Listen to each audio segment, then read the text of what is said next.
প্রিয় ভাই বোনেরা, আরেকটি পরিকল্পনার কথা আপনাদেরকে বলতে চাই।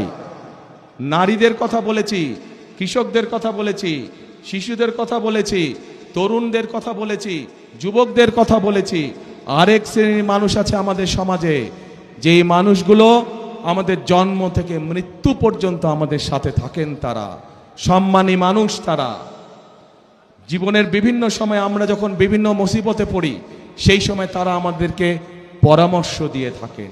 সেই মানুষগুলো কারা? সেই মানুষগুলো হচ্ছে আমাদের বিভিন্ন মসজিদ, বিভিন্ন মাদ্রাসার ইমাম সাহেবরা, খতিব সাহেবরা, মুয়াজ্জিম সাহেবরা।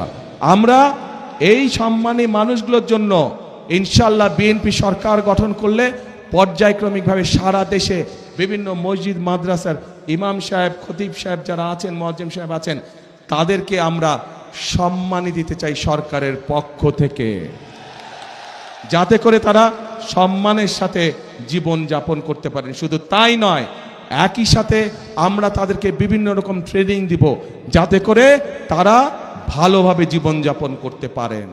এই পরিকল্পনা ভালো লেগেছে আপনাদের কাছে? ইনশাআল্লাহ। তো এখন ভাই বোনেরা, 12 তারিখে তো আপনারা কি করবেন? হ্যাঁ, ধানের শীষে ভোট দিবেন। যাবেনটা কখন? ভোট দিতে কয়টার সময় যাবেন? দুপুর 12টায়? ও, দুপুর 11টায়? সকাল 9টায়? তো কখন?